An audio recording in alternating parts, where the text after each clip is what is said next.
உலக வரலாற்றை எத்தனையோ சாம்ராஜ்யங்கள் அலங்கரித்திருக்கின்றன. சில சாம்ராஜ்யங்கள் பல நூற்றாண்டுகள் செழித்து வளர்ந்திருக்கின்றன. பல சாம்ராஜ்யங்கள் தோன்றிய வேகத்திலேயே மறைந்து போயிருக்கின்றன.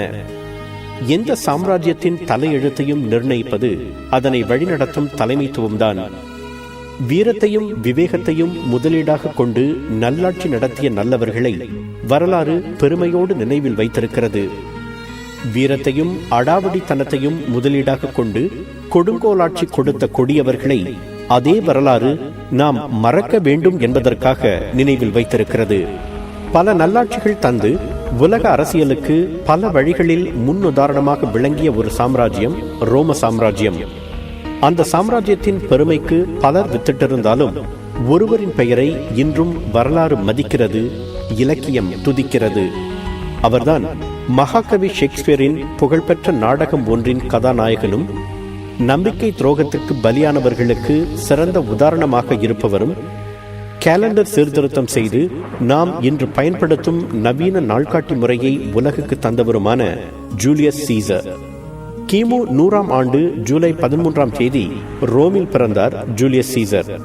அவர் பிறந்த காலகட்டம் ரோமில் அரசியல் கொந்தளிப்பு நிறைந்த ஒரு காலகட்டம்.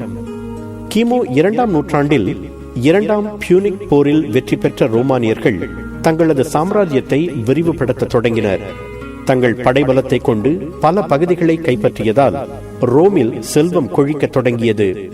ஆனால் ரோமானிய ஆட்சி பேரவையால் மிகப்பெரிய ரோமானிய சாம்ராஜ்யத்தை முறையாக ஆள முடியவில்லை. அரசியலில் ஊழல் தலைவிரித்தாடியது.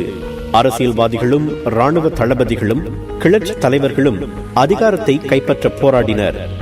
அப்படிப்பட்ட ஒரு சூழ்நிலையில் ரோமில் மக்களாட்சி செழிக்க முடியாது என்று கருதிய மிக முக்கியமான அரசியல் தலைவர்தான் ஜூலியஸ் சீசர்.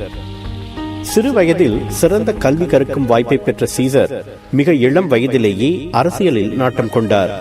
பல்வேறு பதவிகளை வகித்த பிறகு கிமு 58ஆம் ஆண்டில் அவருக்கு 42 வயதான போது ரோமின் ஆட்சிக்கு உட்பட்டிருந்த 3 அந்நிய மாநிலங்களுக்கு ஆளுநராக நியமிக்கப்பட்டார். அந்த மாநிலங்கள் சிசல்பின் கால் என்றழைக்கப்பட்ட வடக்கு இத்தாலி, இல்லிரிக்கம் என்றழைக்கப்பட்ட யூகோஸ்லாவியாவின் கரையோர பகுதி மற்றும் நாபோனிஸ் கால் என்றழைக்கப்பட்ட தெற்கு பிரான்ஸ் ஆகியவை. அந்த 3 மாநிலங்களையும் ஆளும் பொறுப்பேற்றுக் கொண்ட சீசரிடம் 20,000 வீரர்கள் கொண்ட இராணுவ படை இருந்தது. அந்த படையை கொண்டு அடுத்த 7 ஆண்டுகளில் கால் என்றழைக்கப்படும் நிலப்பரப்பு முழுவதையும் ஒவ்வொன்றாக கைப்பற்றி ரோமின் ஆளுமைக்கு கீழ் கொண்டு வந்தார் சீசர். அப்போதைய கால் பகுதி எனப்பட்டது தற்போதைய France, Belgium, Switzerland, Germany, Holland ஆகியவை அடங்கிய பகுதியாகும். 20,000 வீரர்கள் என்பது மிக குறைவு என்றாலும் வீரத்தோடும் விவேகத்தோடும் தனது படைகளை வழிநடத்தி அவ்வளவு பெரிய நிலப்பரப்பை கைப்பற்றினார் சீசர். கால் பகுதியை கைப்பற்றியதால் சீசரின் புகழ் ரோம் முழுவதும் பரவ தொடங்கியது. அவரை மிகப்பெரிய கதாநாயகனாக பார்க்க தொடங்கினர் ரோமானியர்கள். ஆனால் அவரது பலத்தையும் பிரபலத்தையும் பொறுத்து கொள்ள முடியாத ரோம் ஆட்சி பேரவை ஒரு விசித்திரமான கட்டளையை பிறப்பித்தது. படை வீரர்களை அப்படியே விட்டுவிட்டு ஒரு சாதாரண குடிமகனாக சீசர் ரோமுக்கு வர வேண்டும் என்று அது ஆணையிட்டது. தனது வளர்ச்சியை சகித்துக் கொள்ள முடியாத அரசியல் எதிரிகள் தன்னை அழிப்பதற்காகத்தான் அவ்வாறு வரச் சொல்கின்றனர் என்று நம்பிய சீசர் ஆட்சி பேரவையின் ஆணையை தைரியமாக எதிர்த்து கிமு 49ஆம் ஆண்டு ஜனவரி 10, 11ஆம் தேதிகளில் தனது ஒட்டுமொத்த படைகளுடன் ரோம் திரும்பினார். அதனை சட்ட விரோதமான செயல் என்று சீறியது ஆட்சி பேரவை. சீசரோ அடிபணிவதாக இல்லை. எனவே ஆட்சி பேரவையின் படைகளுக்கும் சீசரின் படைகளுக்கும் இடையே உள்நாட்டு போர் மூண்டது. 4 ஆண்டுகள் நீடித்த அந்த போரில் முழுமையாக வெற்றி பெற்று ரோமின் சர்வாதிகாரியானார் சீசர். அவர் போரில் வெற்றி பெற்ற தினம் கிமு 45ஆம் ஆண்டு மார்ச் 7ஆம் தேதி என்று வரலாறு குறித்து வைத்துள்ளது. ஆனால் ரோமின் சக்கரவர்த்தியாக அவரால் ஓர் ஆண்டுதான் நீடிக்க முடிந்தது. தன் நம்பிக்கைக்கு பாத்திரமானவர்கள் என்று தான் நம்பிய உறுப்பினர்களுடன் ஆட்சி பேரவை கூட்டம் ஒன்றில் கலந்து கொள்ள வந்தார் சீசர். அந்த தினம் கிமு 44ஆம் ஆண்டு மார்ச் 15ஆம் தேதி. அந்த நாளை ஐட்ஸ் ஆஃப் மார்ச் என்று ஷேக்ஸ்பியர் குறிப்பிடுகிறார். மனத்தில் சதியையும் கைகளில் கத்திகளையும் மறைத்து அந்த கூட்டத்திற்கு வந்திருந்த உறுப்பினர்கள் சீசர் அரங்கத்தில் நுழைந்த போது அவரை சரமாரியாக கத்தியால் குத்தினர். அந்த தாக்குதலை எதிர்பாராத சீசர் நிலை தடுமாறி தன் உயிர் நண்பன் புரூட்டஸை நோக்கி நகர்ந்தார். நண்பன் தன்னை காப்பாற்றுவான் என்று எண்ணிய சீசரை தன் பங்குக்கு கத்தியால் குத்தினான் புரூட்டஸ். அப்போதுதான் "எட் டு புரூட்டஸ்", அதாவது "நீயுமா புரூட்டஸ்" என்று தனது கடைசி வார்த்தைகளை உதிர்த்து தரையில் சரிந்து உயிர் நீத்தார் ஜூலியஸ் சீசர். குறைந்தது 23 தடவை அவர் கத்தியால் குத்தப்பட்டார் என்று ஒரு குறிப்பு கூறுகிறது. இது வெறும் கதையல்ல, வரலாற்று உண்மை. ஜூலியஸ் சீசர் என்ற தனது நாடக இலக்கியத்தில் இந்த சம்பவத்தை மிகவும் அழுத்தமான முறையில் விவரித்திருக்கிறார் ஷேக்ஸ்பியர். நம்பிக்கை துரோக செயலுக்கு இந்த வரலாற்று சம்பவம் இன்றும் எடுத்துக்காட்டாக சொல்லப்படுகிறது. ரோமை ஆண்ட அந்த ஓர் ஆண்டில் சீசர் பல சீர்திருத்தங்களுக்கு திட்டமிட்டார் என்று வரலாற்று குறிப்புகள் கூறுகின்றன. இராணுவத்திலிருந்து ஓய்வு பெற்றவர்களையும் ஏழைகளையும் ஒழுங்காக குடியமர்த்துவது, பல்வேறு தரப்பினருக்கு ரோம் குடியுரிமை வழங்குவது, எல்லா இத்தாலிய நகரங்களுக்கும் ஒரே மாதிரியான முனிசிபல் அரசாங்க முறையை அறிமுகப்படுத்துவது, புதிய கட்டடங்களை கட்டுவது, ரோமின் சட்டத்திட்டங்களை முறைப்படுத்தி எழுதி வைப்பது என பல சீர்திருத்தங்களை செயல்படுத்த சீசர் திட்டமிட்டுக் கொண்டிருந்தார்.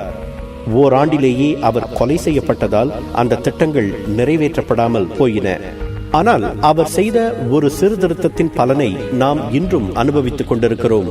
அதுதான் கேலண்டர் எனப்படும் நாள்காட்டி சீர்திருத்தம். ரோமின் சர்வாதிகாரியாக பதவியேற்ற அதே ஆண்டில், அதாவது கிமு 45ஆம் ஆண்டில் கேலண்டர் முறையை மாற்றி அமைத்தார் சீசர். ஓர் ஆண்டுக்கு 365 நாட்கள் என்றும் 4 ஆண்டுக்கு ஒரு முறை பிப்ரவரி மாதத்தில் ஒரு நாளை கூடுதலாக சேர்த்து அதனை லீப் ஆண்டு என்றும் அவர்தான் நிர்ணயம் செய்தார். அவர் அறிமுகப்படுத்திய சீர்திருத்தம் என்பதால் தான் அது அவரது பெயராலேயே ஜூலியன் கேலண்டர் என்று அழைக்கப்படுகிறது. சீசர் ஒரு தலைசிறந்த அரசியல்வாதி, துணிச்சலான படைத்தளபதி, மிகச்சிறந்த பேச்சாளர், எழுத்தாளர். கால் பகுதிகளை தான் கைப்பற்றிய அனுபவங்களை அவர் டி பெல்லோ கலிகோ என்ற தலைப்பில் புத்தகமாக எழுதினார். அது மிகச்சிறந்த லத்தீன் இலக்கியமாக கருதப்படுகிறது.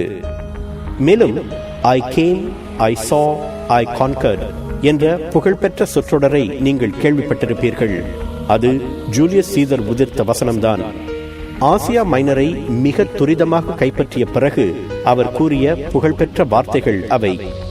இன்னொரு குறிப்பு: போரின் போது ஈவு இரக்கம் இல்லாமல் செயல்பட்டாலும் தன்னிடம் தோற்ற படையினரை மிக கௌரவமாக நடத்தினார் சீசர் என்று வரலாறு கூறுகிறது.